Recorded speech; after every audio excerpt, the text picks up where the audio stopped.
Hello, my friends, and welcome to Baaker's podcast. I'm your host, Teemu Arina from Baaker Center, and in today's episode, we're going to talk about the health benefits of sauna and cold exposure.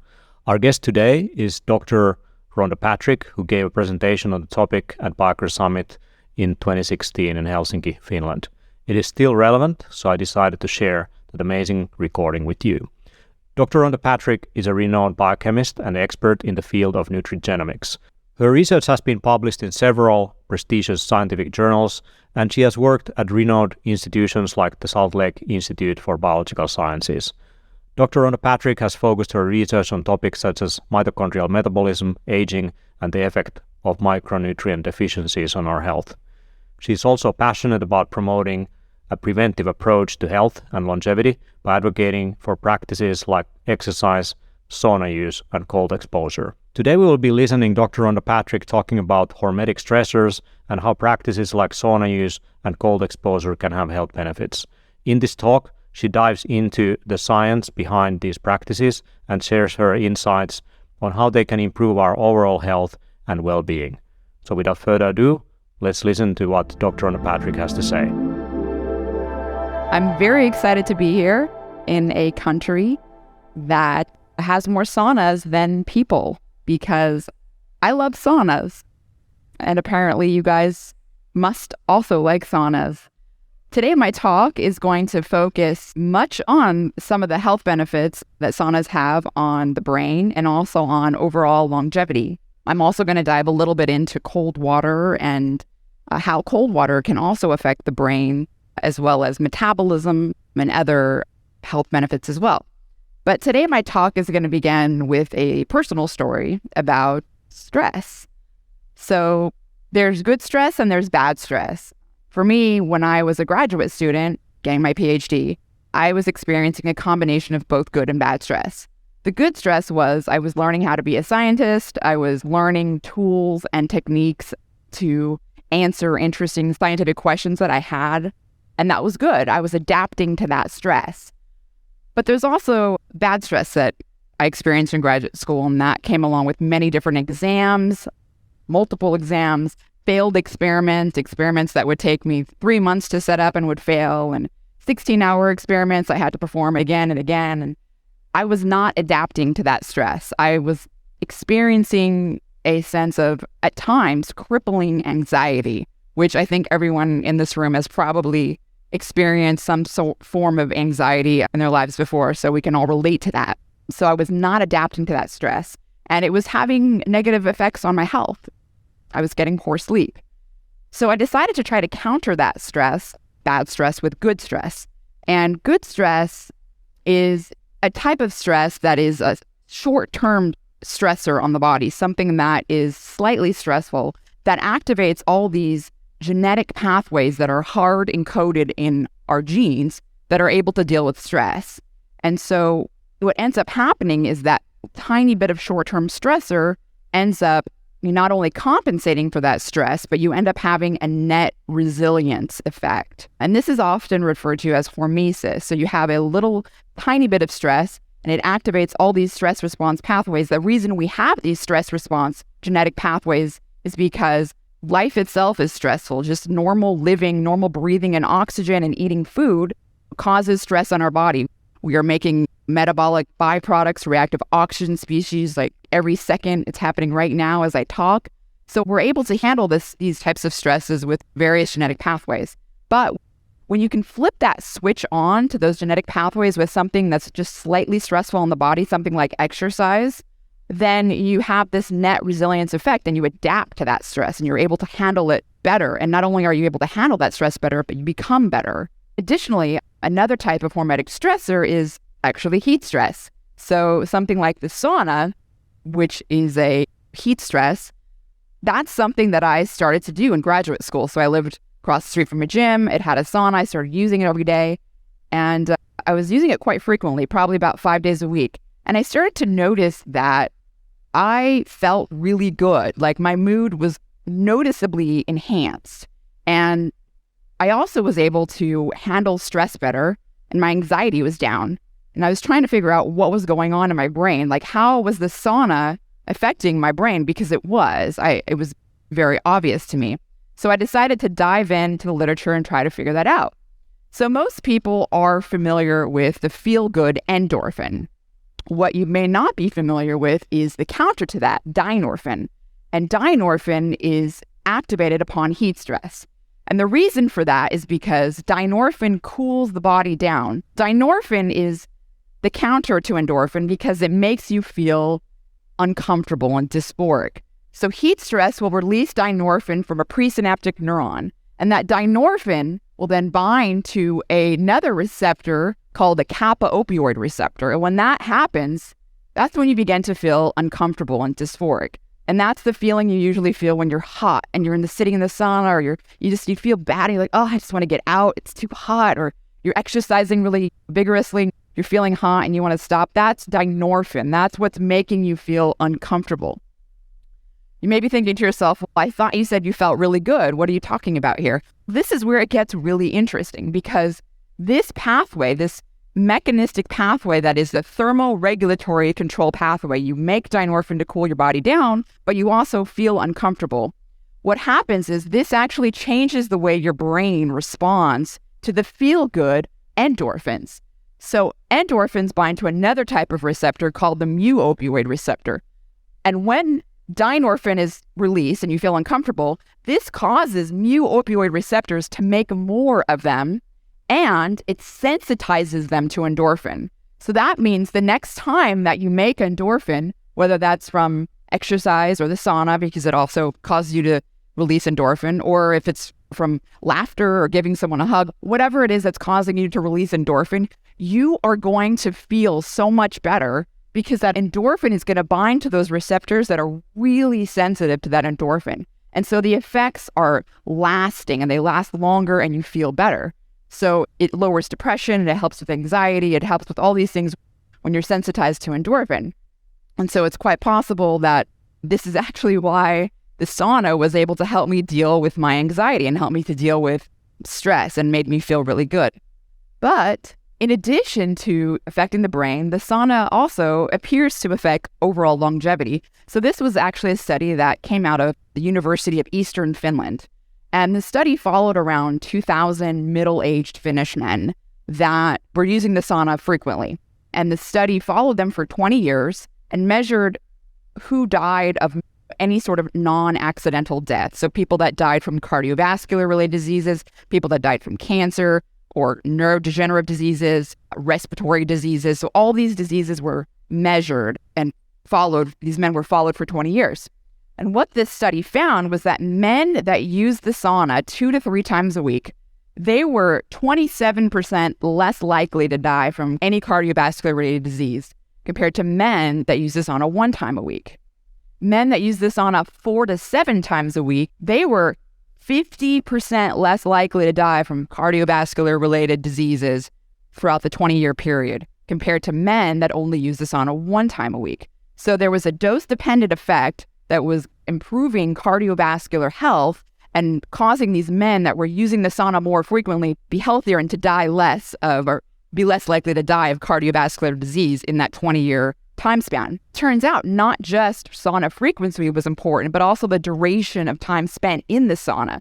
So those same men that stayed in the sauna for greater than 19 minutes, they had the most robust effect on lowering cardiovascular-related mortality compared to men that only use the sauna less than 11 minutes. So both the frequency and duration of sauna was very important for lowering cardiovascular risk. There are a variety of different mechanisms that have also been put out there for why using the sauna can lower cardiovascular-related mortality. Chiefly among them is the sauna in some ways mimics cardiovascular exercise. So when you sit in the sauna, in a hot sauna, your heart rate elevates to 100 to 150 beats per minute, which really is equivalent to moderate intensity physical exercise. Also, plasma volume expands and increases, and blood flow increases to the heart, and this lowers cardiovascular strain. So your heart has to do less work for each beat that it's pumping blood to deliver oxygen to your tissues. So it's lowering cardiovascular strain. It's been shown to lower blood pressure, improve endothelial cell function. Endothelial cells line your blood vessels. It's been shown to increase and improve left ventricular function. So lots of different things that the sauna has been shown to improve in terms of cardiovascular risk factors. Turns out cardiovascular disease was not the only thing that the sauna lowered the mortality rate for. Turned out that all these other non-accidental deaths were also lowered. So men that used the sauna 2 to 3 times a week had a 24% lower all-cause mortality than men that used the sauna only 1 time a week.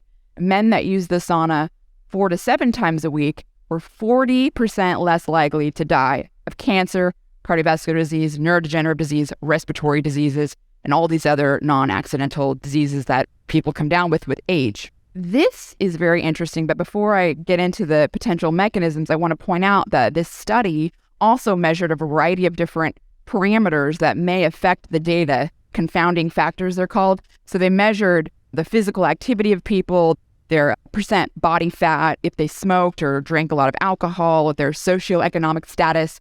So all those things were considered when they were analyzing this data. So this data really is reflective of sauna use. But the interesting thing is these men were 40% less likely to die of all these diseases. Why is that? What is the sauna doing? How is it affecting overall longevity? So to understand that, we're going to have to turn to some animal studies and look at other molecular mechanisms where we know that heat has shown to affect longevity. Chiefly among them are heat shock proteins. So heat shock proteins, as their name implies, are activated by heat. They're often referred to as HSPs, and they play a very important role inside of cells. Their role is to make sure that proteins maintain their 3-dimensional structure. And that's really important because every protein inside your cell has a certain 3-dimensional structure in space. And that 3-dimensional structure is essential for that protein's normal function. And if you disrupt that 3-dimensional structure, the protein can't function optimally. So for example, all your metabolic enzymes are specialized proteins. Their 3-dimensional structures are disrupted. They're not going to be working optimally. That's not the only thing that's important or the only reason why the 3-dimensional structure is important. The 3-dimensional structure of protein is getting damaged all the time. So just normal existence is damaging proteins in our body all the time. Every time we breathe in oxygen and we're eating food and our mitochondria are trying to couple those together to generate energy, that generation of energy is really damaging because it also makes reactive byproducts that damage the proteins inside of our cell. And when they damage the proteins become misfolded. Their 3-dimensional structure is screwed up. And when they become misfolded, this disrupts the protein half-life. And what this ends up doing is that protein just sits around inside of the cell longer than it's supposed to. It's usually supposed to be gotten rid of sooner. And when it sits around inside of the cell, it starts to aggregate with other proteins that have been misfolded. So as we age, we start to get these protein aggregates that accumulate inside of our cells, outside of our cells. That happens in our brain. Amyloid beta is probably one of the key protein aggregates that people are familiar with that plays a role in brain aging as well as Alzheimer's disease. So these protein aggregates, they disrupt all sorts of things, and they're really, really bad, and they lead to neurodegenerative diseases. Also, they play a role in cardiovascular disease. So the role that HSPs, or heat shock proteins, which are activated by heat, is really important because when you have that protein that's damaged, the heat shock proteins can repair that damage, and they can make the protein fold back to its normal 3-dimensional structure. And this allows for the protein not to form aggregates. And that's why heat shock proteins have been shown in many different studies in animals and lower organisms to prevent Alzheimer's-like diseases, Parkinson's disease, and also cardiovascular disease. So heat shock proteins are very important. Just sort of as a proof of principle here, there's been a couple of studies that have looked at fruit flies and worms. These are lower organisms that Temu was talking about, the tardigrade. These organisms actually share a lot of human DNA. So Drosophila have 40% of these fruit fly genes are found in humans, which is quite a bit. So if you take a fly and you expose it to one single exposure of heat for 70 minutes, it extends their lifespan by 15%. Also, that was shown to be dependent on heat shock proteins because they have a version of heat shock proteins. Heat shock proteins have also been associated with human longevity. So humans that have a variation in a gene that makes heat shock proteins have exceptional longevity. But there's actually another pathway that's activated by heat, a longevity pathway, and that's FOXO3. So FOXO3 is a gene that is a master regulator of many other genes because it activates those genes and it deactivates those genes. Many of the genes that it's regulating have to do with stress resistance, have to do with being able to handle stress. And what do I mean by stress? That same damage I was talking about. So just the normal damage that we're being exposed to every day, not even to mention the damage we're exposed to from external factors like benzene from air pollution and other carcinogens that we're exposed to. That's also damaging things in our body. But that same damage that damages proteins damages our DNA. And when it damages our DNA, that can potentially lead to mutations that could lead to cancer. FOXO3 activates genes that are involved in DNA repair, that repair that damage before it ever can form a mutation. Additionally, FOXO3 activates genes that are involved in cell death. So if a cell does get a mutation that could potentially lead to cancer, the cell will sacrifice itself and it will die. It's a protective mechanism against cancer. That same damage that damages proteins, that damages DNA, also damages cells. And when the cell accumulates enough damage, as we age, it accumulates more and more damage, that cell eventually becomes what's called senescent. And senescent cells aren't cells they're not alive, but they're not dead. They're kind of just sitting around inside of a tissue or an organ, and they're secreting these pro-inflammatory molecules and cytokines that are damaging other nearby cells, accelerating the aging process and causing them to become senescent. So it's really bad. FOXO3 activates genes, antioxidant genes, that prevent that damage from ever hitting the cell. FOXO3 activates genes that, if the cell does become senescent and is damaged, genes that are involved in autophagy and clearing away that damage. But just to highlight how important the autophagy process is in clearing away senescent cells, there was a recent study in mice. Mice also accumulate senescent cells as they age. And they were given a chemical compound that anytime a senescent cell cropped up in one of their organs, it got rid of that senescent cell. And that extended the lifespan of the mice by 20%. So they actually lived 20% longer than their normal average lifespan. So senescent cells are definitely accelerating the aging process. And anything you can do to get rid of senescent cells or prevent them is going to positively affect aging.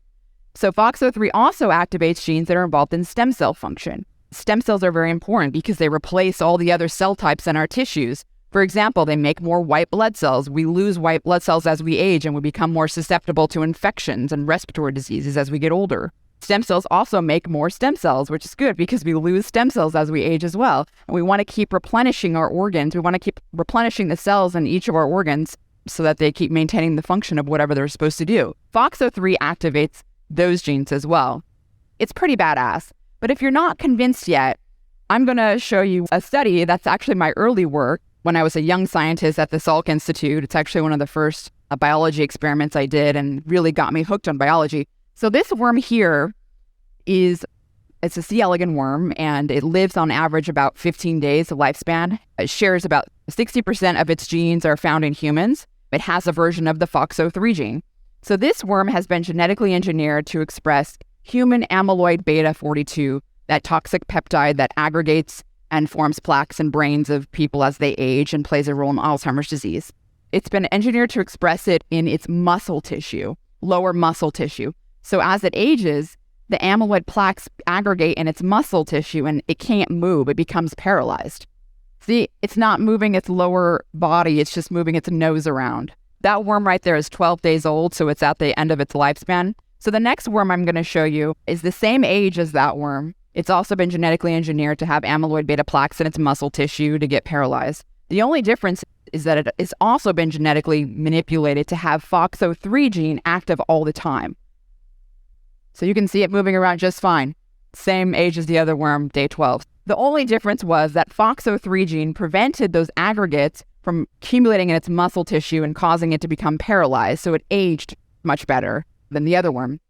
And if you're not convinced with worm longevity, then perhaps you'll be convinced with human longevity. The FOXO3A gene has been associated with human longevity. We all have different variations of the same gene. So we have the same genes, but different variations of these genes. It's what give people blue eyes versus brown eyes. Some people have a version of FOXO3A that makes it active all the time. So it's always activating these antioxidant genes. It's activating autophagy genes. It's activating stem cell function genes. It's activating DNA repair genes. So these genes are constantly being activated. And so people that have that are able to deal with all sorts of damage so much better because they can just repair it constantly. Those people are 2.7 times more likely to become a centenarian, to live to be 100, which is pretty impressive. So in summary, when we're talking about the sauna and longevity, the sauna sensitizes the brain to endorphin, and it does that by increasing dynorphin, which makes you feel uncomfortable. And as a consequence, you feel better because you become sensitive to the feel-good endorphin. It improves cardiovascular function. It's been associated with lower cardiovascular rate of mortality. It improves cardiovascular function by lowering cardiovascular strain. It also improves overall longevity, possibly by many different mechanisms, activating heat shock proteins, which are important for maintaining the proper three-dimensional structure of proteins inside of our cells, and also by activating the FOXO3 gene, which is doing so much cool shit that's like really good and really important for the way we age. One other thing that I want to mention that I didn't get into, it also increases growth hormone by 2 to 3-fold. Sometimes in cases, if you do multiple sauna treatments, it can increase growth hormone by up to 16-fold. And growth hormone plays a very important role in many things, but improving repair of muscle damage is one thing that it's important for. But I want to switch gears just for a minute here and talk a little bit about another type of stressor, another type of hormetic stress, and that is cold stress, which I think you guys in Finland are also very accustomed to jumping in cold water as well. There's many different modalities for cold stress: jumping into a cold lake, taking a cold shower, jumping into an ice bath, walking around in the cool air, and going into a cryotherapy chamber. These are all methods that can cold stress our body. And cold stress, much like heat stress, is a type of hormetic stress that activates all these genetic pathways that help us deal with stress. Probably one of the most robust responses to cold stress that I have seen in the literature is the robust increase in norepinephrine in the locus coeruleus region of the brain. Norepinephrine in the brain plays a very important role in focus and attention and vigilance, also in mood. So it makes you feel better. Norepinephrine is something that's actually pharmacologically targeted quite often. So it's used to treat depression and also ADHD, but it can be released by cold shocking the body. What kind of temperatures are we talking about here? We're talking about people that were walking around in 16 degrees Celsius air temperature for 6 hours increased their norepinephrine by 260%. You don't have to spend that much time in the cold to get a norepinephrine increase. People that submerge themselves in 4.4 degrees Celsius water for 20 seconds were able to increase their norepinephrine by 200 to 300%. So the colder the water, the more robust the norepinephrine release, but also duration as well. So if you're in less cooler water, then you don't have to stay in as long, for example. But these things have all been shown to be very robust in releasing norepinephrine. Something else very cool about norepinephrine, in addition to being a neurotransmitter, it actually acts as a hormone as well. We also release it in our body because it causes vasoconstriction, and that's one of the mechanisms that we use to conserve heat when we're cold. So another mechanism that we use to generate heat is also related to norepinephrine, and that has to do with increasing mitochondrial biogenesis in your adipose tissue and in your muscle tissue. So mitochondrial biogenesis means new mitochondria. The mitochondrial biogenesis occurs with cold exposure. You can think about it, it makes perfect sense because as you generate energy, as a byproduct, you generate heat. And so this is a adaptive mechanism that occurs to help you warm up when you're cold. So this mitochondrial biogenesis that happens in the adipose tissue is often referred to as browning of fat. Also, as you have more mitochondria in your fat, because fat is where you're storing the most energy, you start to burn that fat because the mitochondria are trying really hard to make heat because they want you to not die. They want you to warm up. The side effect is that you actually burn fat. And so a lot of people like that as a potential mechanism to treat obesity. This is all regulated by norepinephrine. So that's very interesting because I just talked about norepinephrine and how it regulates mood, focus, attention, makes you feel good, helps with anxiety. But it also appears to regulate this process, because if you block the brain's ability to respond to norepinephrine, then mitochondrial biogenesis does not occur upon cold exposure in adipose tissue. So that norepinephrine is very important for that. What kind of temperatures are we talking about for mitochondrial biogenesis? Those same humans that were walking around in 16 degrees Celsius weather for 6 hours that had a 260% increase in norepinephrine experienced a 37% increase in browning of their adipose tissue. So they're able to brown their fat after walking around in 16 degrees Celsius weather, cool-ish weather, for 6 hours. Adipose tissue is not the only tissue that mitochondrial biogenesis occurs. The mitochondrial biogenesis also occurs in muscle tissue that is not regulated by norepinephrine, that's regulated by another pathway, but it has been shown to be very robust. It activates something called PGC1 alpha. And what's interesting is that if you think about mitochondria, they're what allow us to use oxygen for energy. So if you have more mitochondria in your muscle tissue, then you're going to be able to more effectively use oxygen. And this is why mitochondrial biogenesis in muscle tissue has been shown to improve aerobic capacity, which, uses oxygen. So men that actually submerge their legs in, I think it was about 10 degrees Celsius water for 10 minutes, they had experienced massive mitochondrial biogenesis in their muscle tissue. The cold exposure has also been shown to improve, in very preliminary studies, to improve endurance in some athletes, including runners and cyclists and tennis players. So there's the ongoing study looking at how cold exposure may actually enhance endurance performance because of this mitochondrial biogenesis, among other things. It also reduces inflammation and helps with recovery time. Lots of interesting stuff we've talked about today. We talked about how the sauna affects cardiovascular function, how it affects overall longevity, how it affects the brain, how it sensitizes the brain to endorphins.